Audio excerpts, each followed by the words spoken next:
If you are receiving this transmission, stay high.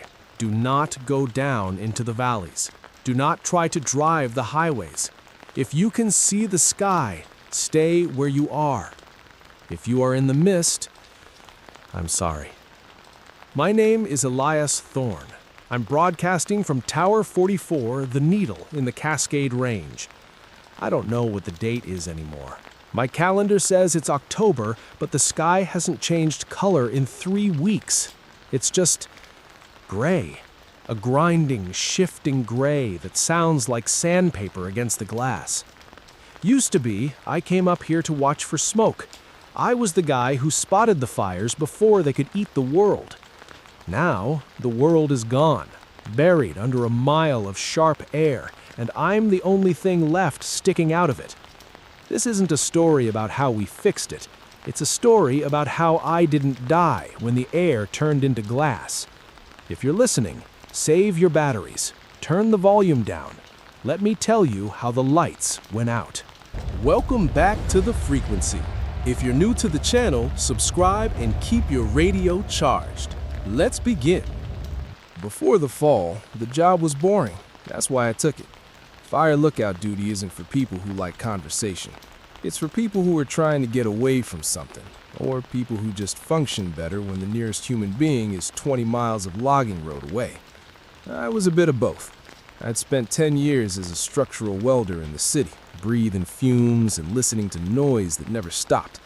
The Needle was the opposite. It was quiet. It was clean. The tower was a standard 14 by 14 live-in cab. Just a box on stilts, really. 4 walls of windows, a catwalk around the outside, a bed, a propane stove, and a radio designated Osborne. My routine was clockwork. Wake up at 05, coffee, radio check-in with dispatch at 06. Then I'd spend the day scanning the grid, 360 degrees of green and granite. You look for the smokes, thin wisps that don't move like clouds. You learn the difference between morning mist and a tree crowning out.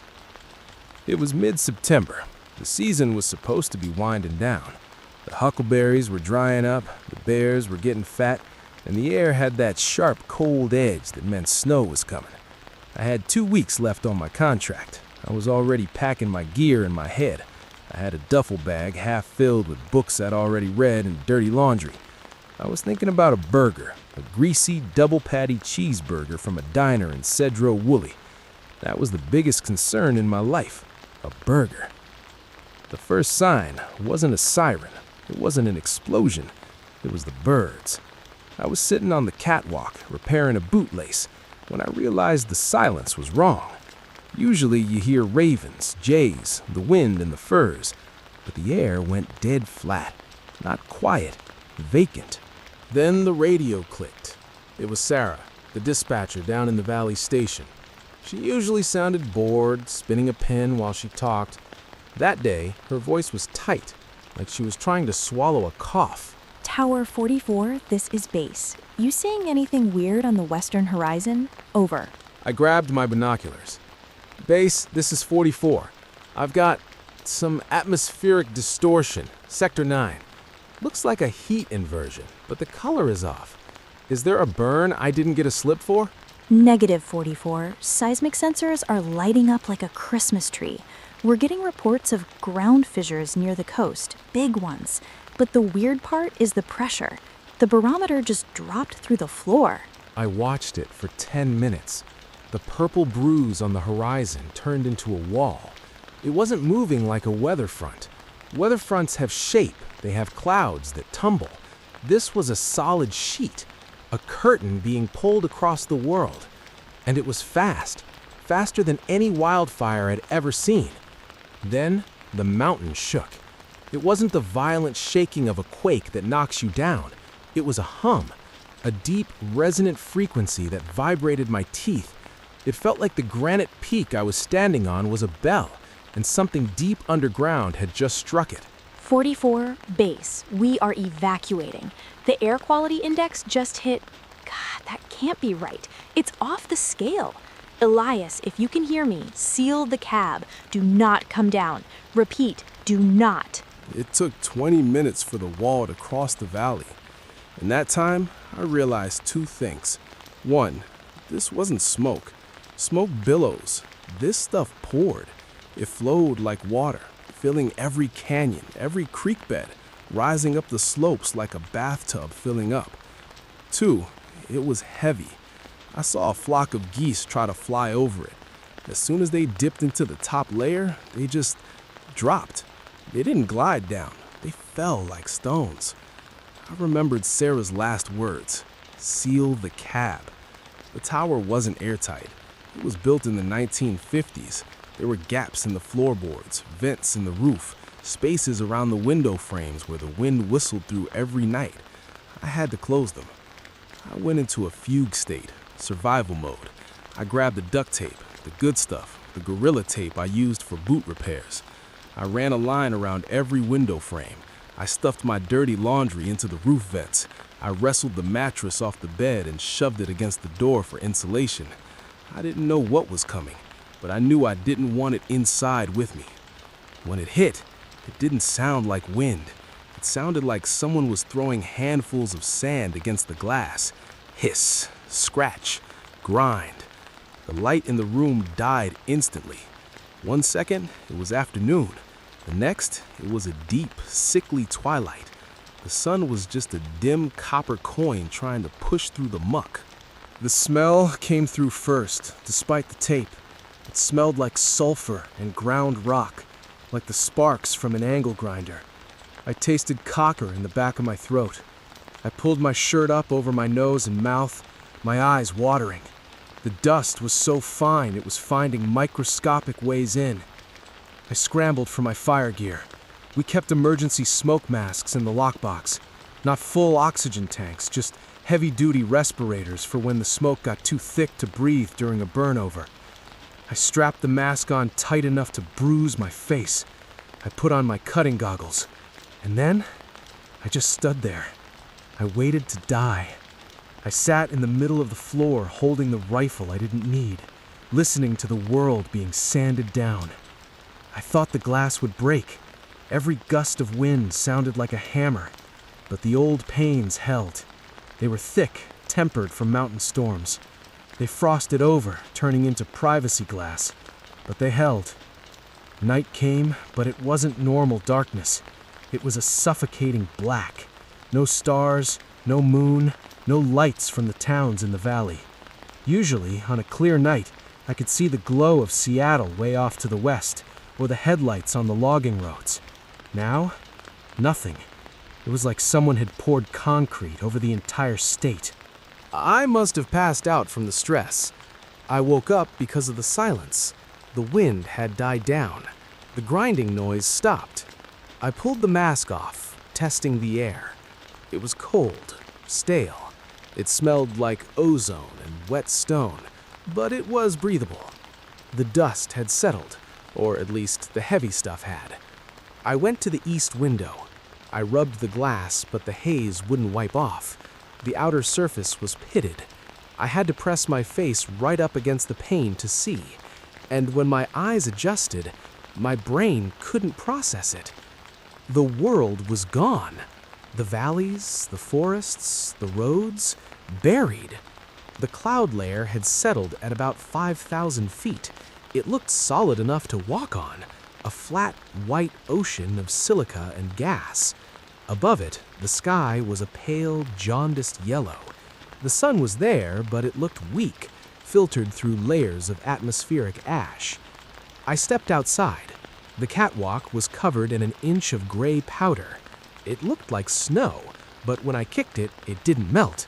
It puffed up into a cloud that hung in the air. I ran my finger along the railing and cut my glove. It wasn't soft ash. It was glass, microscopic shards of volcanic glass. I realized then why the birds had fallen. This wasn't just dust. It was sharp.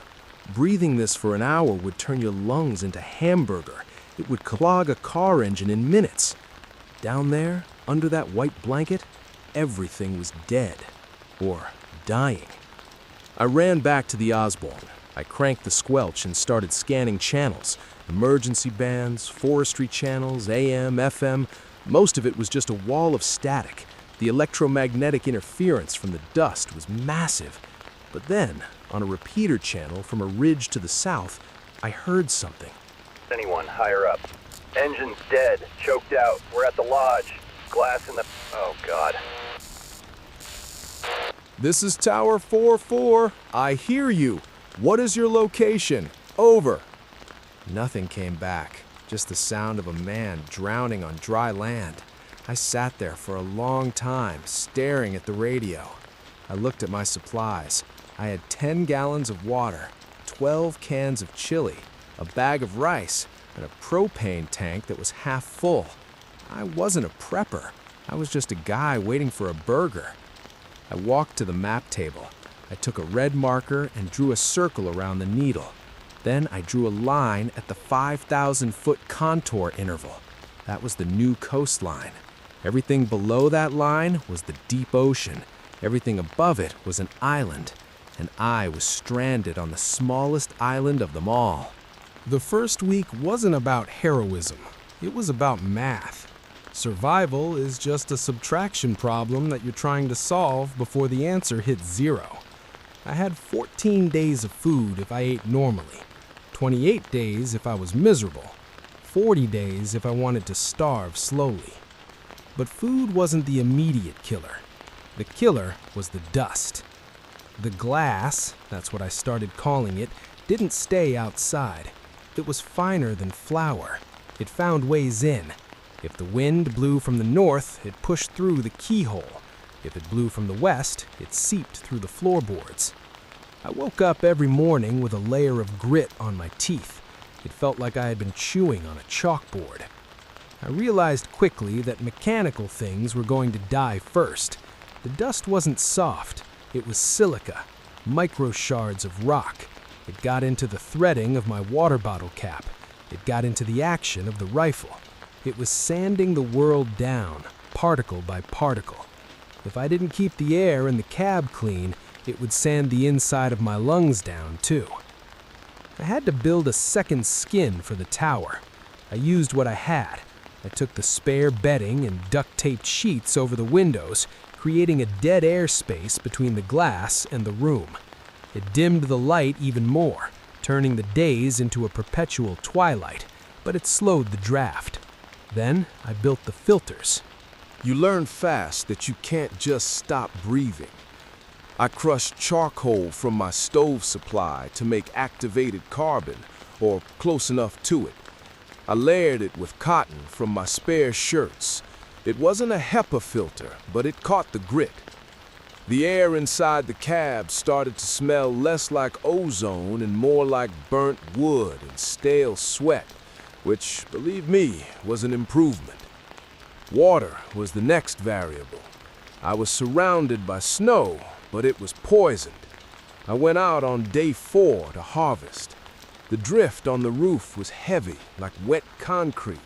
When I brought a bucket inside and let it melt, it didn't turn into clear water. It turned into a sludge, a gray slurry.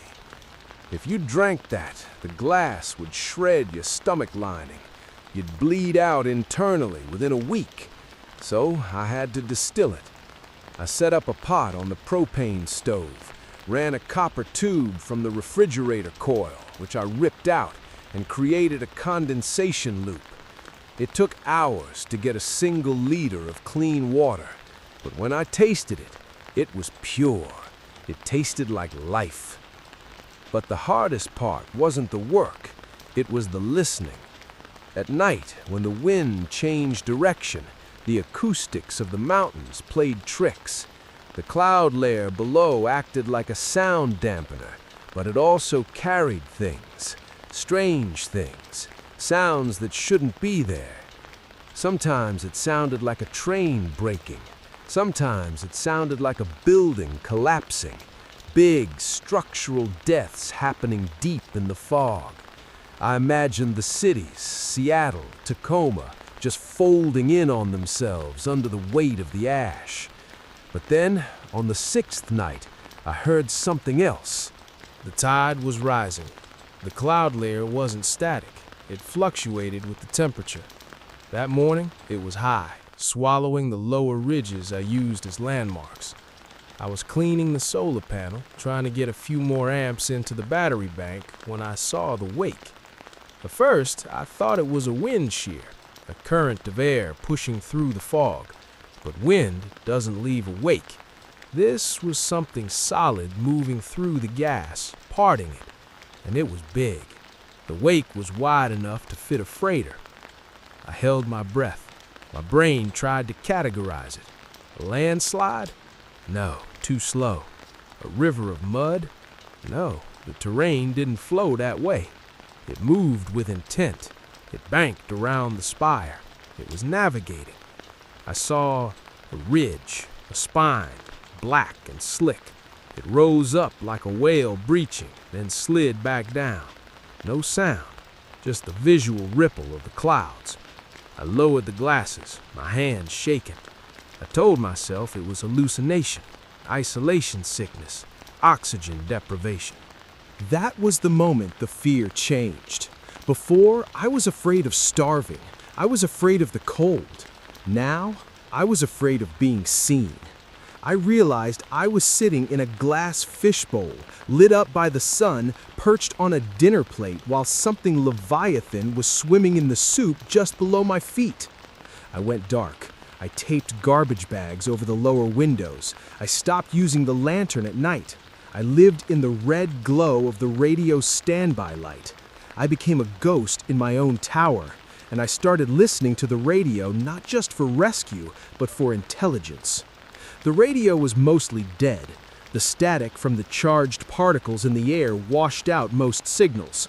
But you can hear the ghost of a signal if you know how to listen. On the AM band, late at night, I heard the skips, voices bouncing off the ionosphere from halfway across the world. Ash cloud extends to the 49th parallel. They aren't stopping. They're moving into the ruins. Zelda! The world was still out there, broken, panic-stricken, but there. They were talking about us, the West Coast, like we were a lost continent, like Atlantis. No contact. That's what they said. We were a dead zone. Then, on day 9, I found a local signal. Channel 14, GMRS. It wasn't a voice, it was a rhythm. 2 clicks, pause, 2 clicks.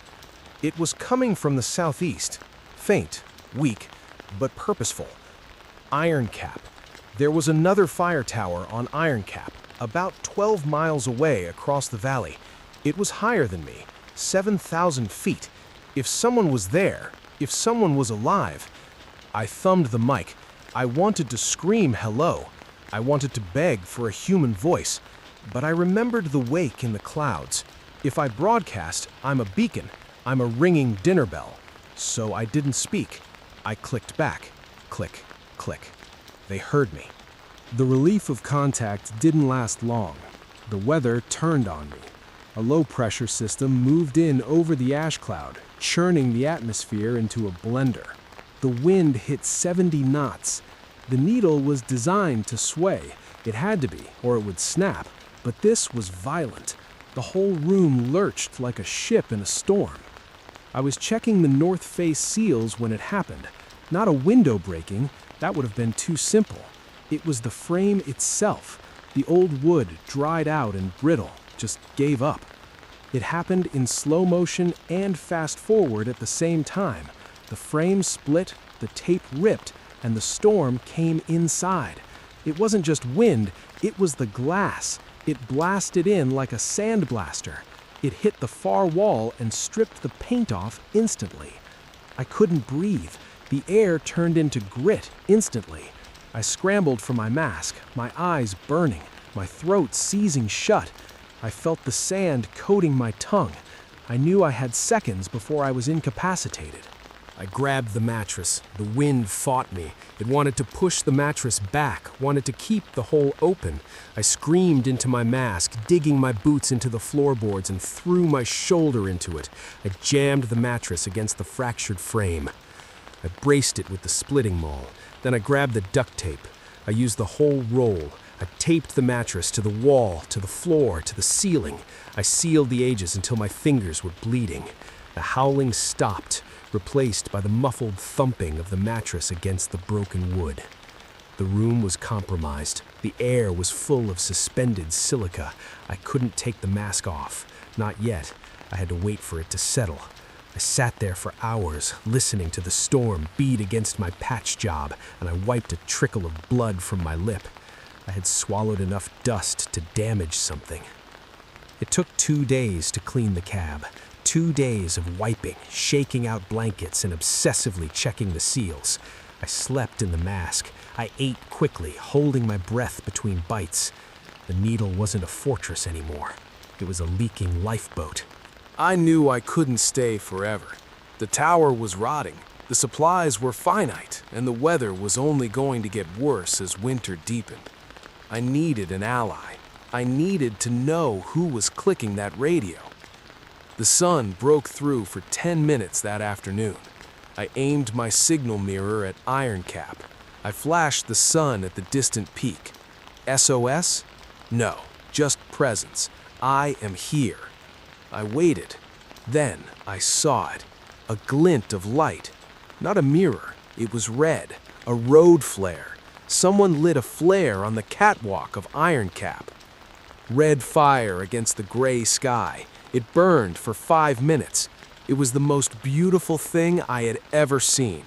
I wasn't the last man on Earth, but between me and that red light was 12 miles of open air, 5,000 feet of drop, and an ocean of clouds hiding things that left wakes like battleships. If I wanted to live, I had to leave.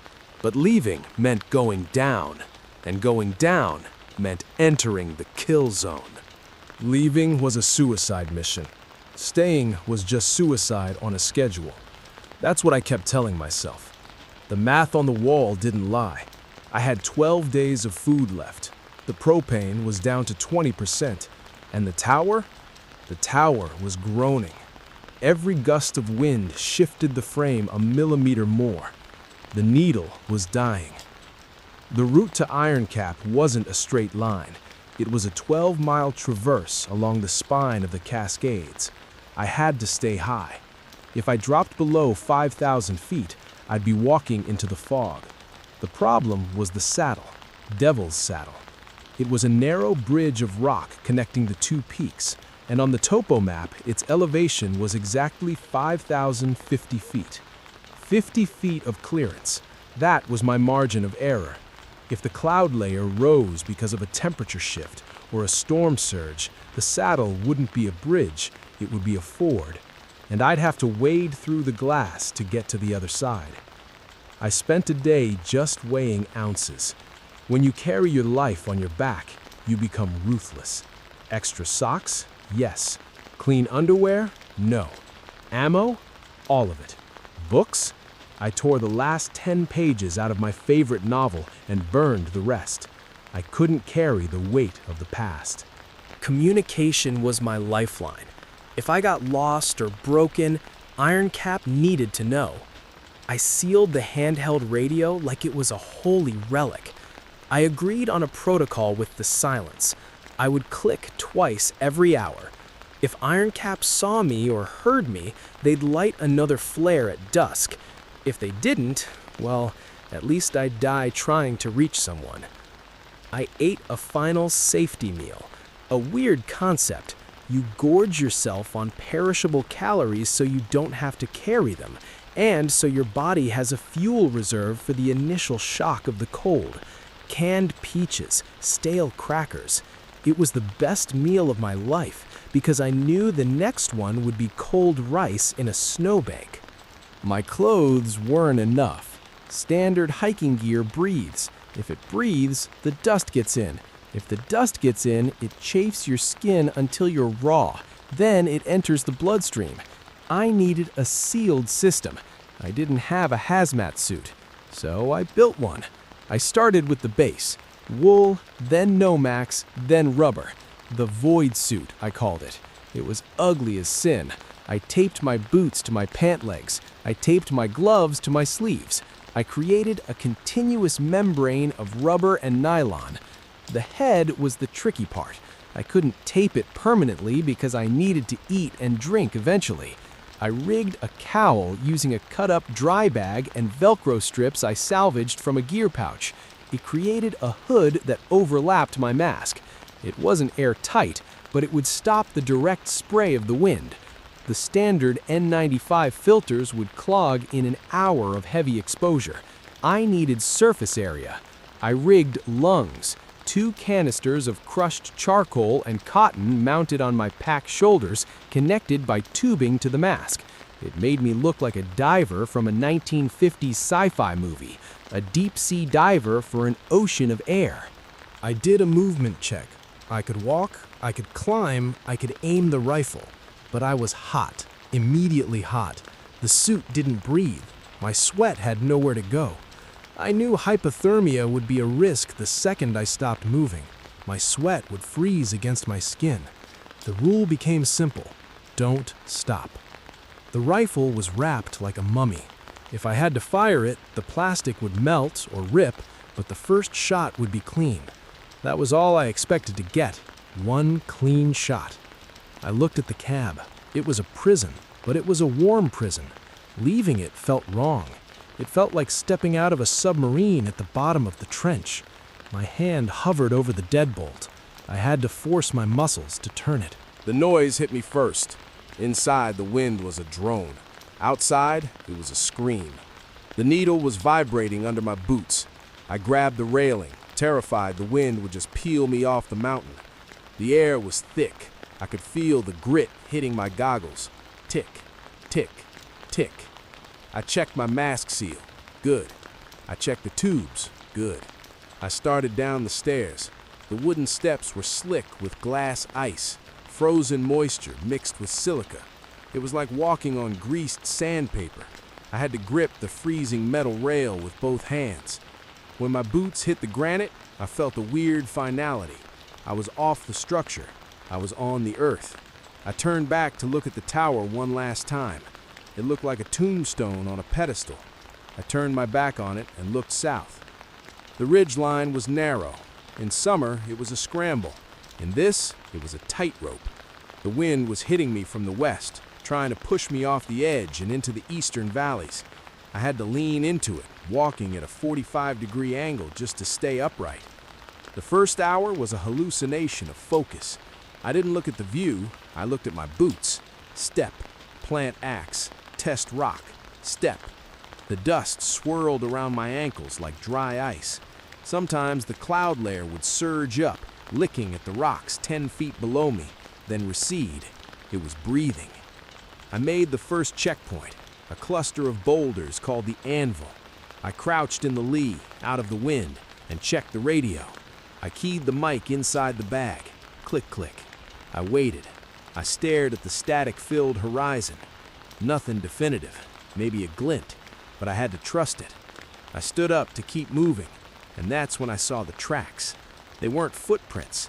They were scrapes, parallel lines deep in the dust, etched right into the lichen on the rock. Something had dragged itself over this ridge, something heavy, and the spacing, whatever made these, was wide, low to the ground. The tracks went perpendicular to the ridge. They came up from the mist on the west side, crossed the spine, and went down into the mist on the east side. It had crossed over. I gripped the rifle, clicking the safety off through the plastic wrap. I wasn't alone up here. I reached the approach to the saddle around noon. The light was brighter here, diffused by the proximity of the cloud deck. It felt like being in a photography studio with all the lights turned up too high. The glare off the white clouds was blinding. There it was, the choke point. The elevation dropped to 5,050 feet. The clouds were hovering around 5,000. That meant the drop-off on either side wasn't a view of the valley. It was just white. If I slipped, I wouldn't fall to my death. I'd fall into that. I tried to be quiet, but the scree slope betrayed me.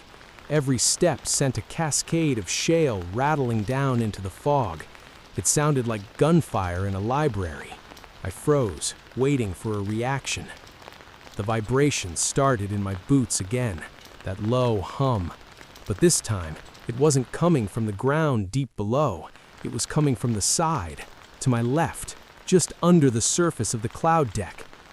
The mist began to swirl, not from wind, from displacement. Something was rising. I dropped to my stomach, flattening myself against the sharp shale. I pulled the gray hood of my suit over my head, trying to look like just another rock. It broke the surface. It didn't have eyes. It didn't have a face. It was just armor. Massive, overlapping plates of chitin and rock. It looked like a piece of the mountain had decided to wake up and walk. It clung to the vertical cliff face with hundreds of small metallic legs that moved in a wave. I heard it breathing. It wasn't hunting. It was grazing. Great vents along its side opened and closed, sucking in the dust-filled air. It was eating the glass. It was a filter feeder, a bottom feeder of the apocalypse, grown to monstrous size on a diet of silica and sulfur. It pulled itself up, ledge by ledge. The sound of its legs on the granite was a high-pitched scraping, like knives on a plate. If it climbed onto the saddle, I was blocked. I was trapped between it and the needle. It stopped. Tendrils whipped out from under the front shell. They tasted the air. I knew with absolute certainty that it could smell the rubber of my suit. It could smell the alien chemical scent of my existence. I couldn't shoot it. The bullets would just bounce off that shell. I needed a distraction. I needed it to look away. I gripped a rock the size of a grapefruit. My arm shook. I threw it, not at the monster, beyond it, into the emptiness. The sound echoed up from the canyon.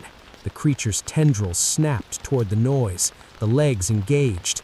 With a burst of speed that shouldn't have been possible for something that size, it skittered sideways, down and toward the sound.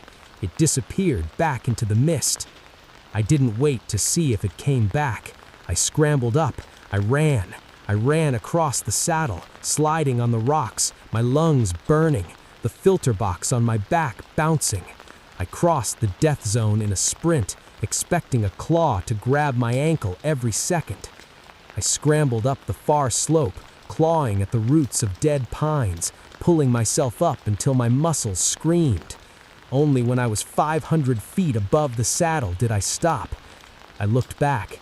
The mist was calm, but I knew what was swimming down there now, and I knew I had 10 more miles to go. I couldn't make Iron Cap in one push. The adrenaline from the saddle burned off about an hour after I started climbing the switchbacks up Peak 52. My legs turned to lead. My suit, which had been a sauna earlier, was now turning into a refrigerator. The sweat trapped inside the rubber was cooling rapidly as the sun died. I had to stop. Finding a campsite was a joke. There was no flat ground, just jagged rock and scree. I found a shallow cave, really just a slab of granite that had fallen off the cliff face, and crawled underneath. It offered overhead protection from the dust fall, but it was open on 3 sides. I was a soft crab hiding in a hard shell. The logistics of being alive became my entire world. I needed water, but between my mouth and the water was a layer of rubber and a cloud of glass. I had rigged a hydration port on the mask, a simple valve from a camelback drilled into the plastic, but I hadn't tested it in the field. If the seal failed, I inhaled death. Water was easy. Food was the nightmare. You can't eat paste through a straw. I had to perform a breach.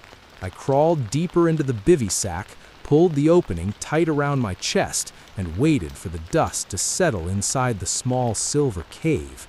It was my makeshift airlock. Hold breath, lift mask, shove food, seal mask, purge air. Chew. It was a rhythmic panic attack. Every time I broke the seal, I imagined the microscopic shards rushing in. The crackers tasted like peanut butter and fear. I ate half a sleeve, drank a pint of water, and decided that was enough. The risk wasn't worth the calories. Sleep was impossible. The suit was uncomfortable, bunched up, damp, cold. But the noise was worse. Without the thick glass walls of the tower, the mountain was deafening. And I realized something terrifying. The grazer I saw on the saddle, it wasn't alone. At 2 o'clock, the migration started. It began as a sound, like hail hitting a tin roof. Click, click, scrape. Click, click, scrape. It was coming from everywhere, below me, above me. They were moving up the slopes. I don't know if they were feeding on the lichen or if they just liked the altitude, but the mountain was crawling with them. I pressed myself into the dirt, trying to stop my heart from hammering against my ribs. I felt the vibration of their legs through the ground. One of them stopped right outside the overhang. It was close enough that I could hear the internal wetness of its lungs. It smelled metallic, like ozone and old blood. It wasn't the clean smell of the dust anymore. It was the smell of biology gone wrong. I made a noise, the plastic wrap on the rifle, a tiny crinkle. The breathing stopped. The shadow shifted. I knew it was listening. I knew it was tasting the air for the scent of rubber again. I held my breath until my lungs burned, praying the wind was blowing my scent back into the cave. Something else moved up the ridge, a rockfall maybe, or another animal. The thing outside hissed, a sound like high-pressure steam venting, and scrambled away toward the noise. I didn't exhale for another full minute. I needed to know I wasn't the only thing with a pulse up here. I clicked the radio. Click, click. I waited. The static roared. Then a break. Click, click, click. 3 clicks. 3 clicks? Our protocol was 2. 2 for I'm here. 3? 3 wasn't in the plan. Was it a mistake? Or was it a warning? Danger? Go back? Or was it just excitement? I stared at the red light until the batteries faded, trying to decode a language we hadn't invented yet. Morning brought light, but no warmth. My joints felt like they were filled with glue. I checked the suit seals. The tape around my left boot was peeling. I fixed it with the last of my spare roll. I checked the air filters. They were gray and clogged. I swapped them for the backup set, tossing the spent cartridges into the dust. I had about 3 miles left to Iron Cap. The map showed an old CCC fire trail that contoured around the west face of the peak. Easy walking.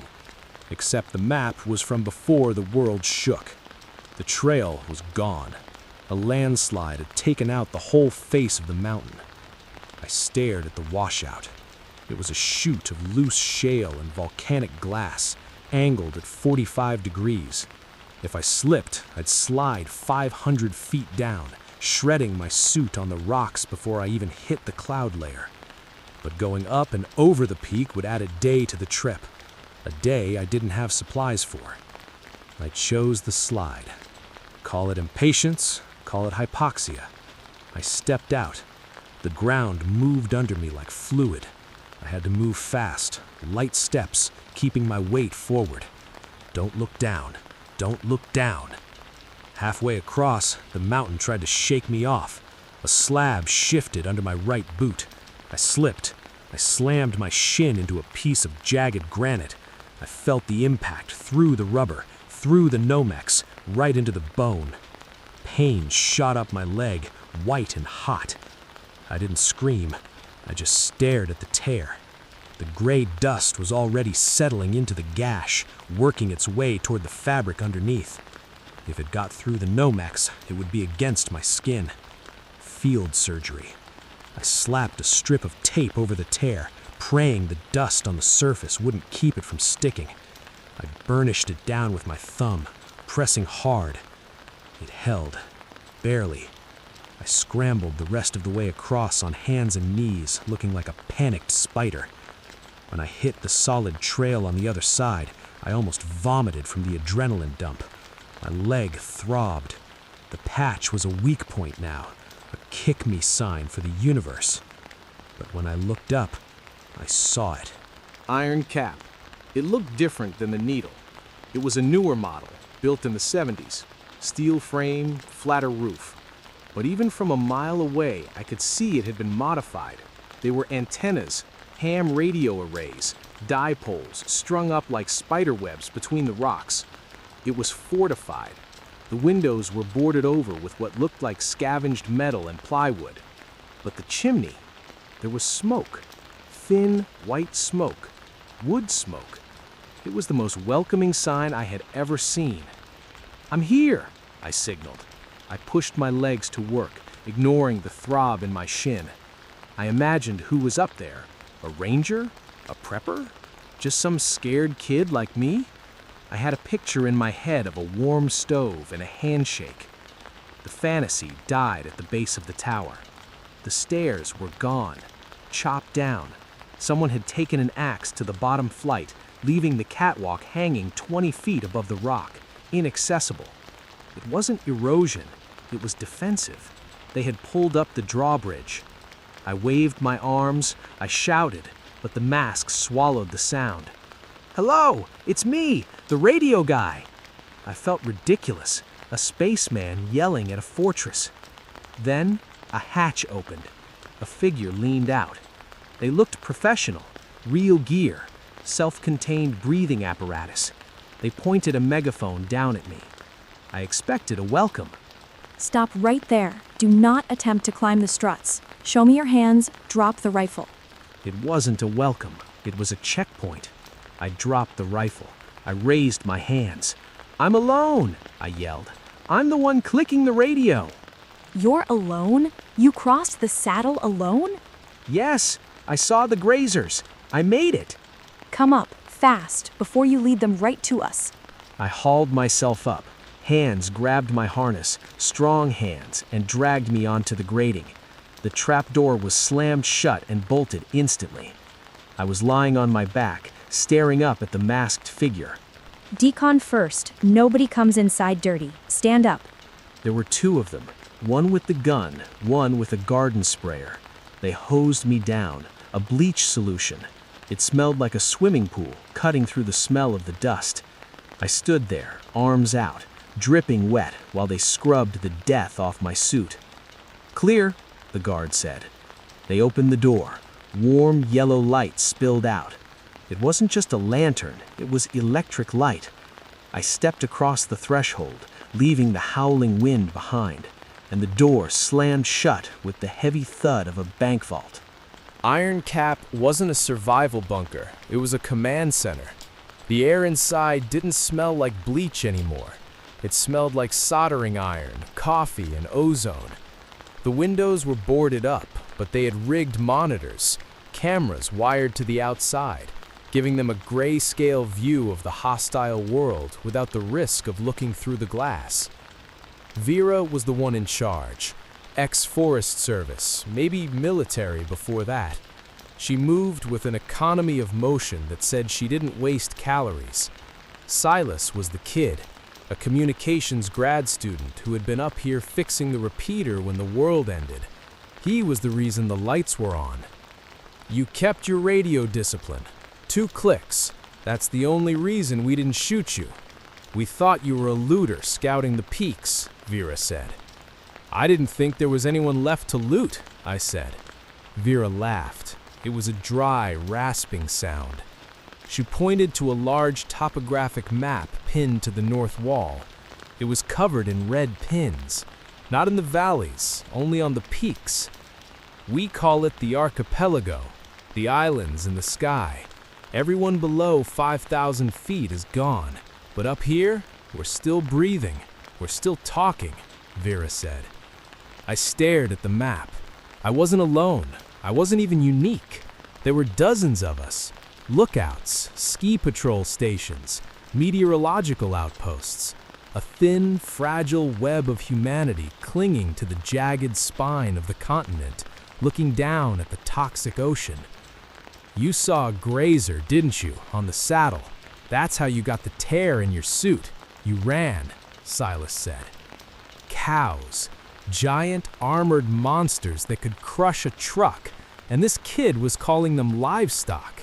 It made the horror feel strangely manageable. They weren't hunting us. We were just in their pasture. "So, what now?" I asked. We sit here? We wait for the dust to settle? Vera shook her head. She took a sip of the whiskey and grimaced. The dust isn't settling, Elias. This is the new atmosphere. The models show the heavier particulates will stay suspended for decades. If we stay here, we starve, or the winter freezes us out. The Cascade Range is too narrow, too volatile. But the Rockies, the signals from the east say the air is clearer there, higher plateaus. Agriculture is possible in the high valleys, Vera said. The Rockies are 600 miles away, I said, across the Columbia Basin. That's all deep zone. That's all under the glass. Not if we take the high road. We've been mapping the thermal updrafts. The ridges connect. If we wait for the hard freeze in January, the glass fog drops. It condenses. The sea level might drop to 3,000 feet for a few weeks, Silas said. They had a plan. A desperate, insane plan. A migration. Not just us. All the pins on the map. A coordinated movement of survivors across the frozen skylines, moving from island to island, bridge to bridge, until we reached the mainland of the Rockies. I realized then that I hadn't found a rescue team. I'd found a recruitment center. They didn't save me because they were nice. They saved me because they needed carriers. They needed shooters. They needed people who could walk a 12-mile ridgeline in a homemade hazmat suit and not die. We leave in 3 weeks. We're gathering supplies from the nearby caches. We need a point man for the traverse to Granite Peak. You've seen the Grazers up close. You know how they move, Vera said. She wasn't asking. She was offering me a job. I looked at the warm room. I looked at the dark monitors showing the swirling gray hell outside. I thought about the silence of the needle. I'm in, I said. We are the watchers on the wall. That's what we used to be anyway. Fire lookouts. Now we are the navigators of the glass horizon. The world down there is gone. The cities, the highways, the old life, it's all buried under a mile of sharp air and wandering leviathans. But up here, we're still standing. The human species is stubborn. We don't break easy. If the air turns to glass, we build masks. If the ground becomes toxic, we climb the sky. We are adapting. We are becoming something new, something harder. I don't know if we'll make the Rockies. I don't know if the high road is real or just a story we tell ourselves to keep moving. But I know this. I'm not waiting to die anymore. I'm walking. This is Elias Thorne, formerly of Tower 44, now broadcasting from the Archipelago. If you can hear this, keep your radio on. Watch the peaks. And if you see a red flare in the night, don't just watch it. Pack your bag. We're leaving soon.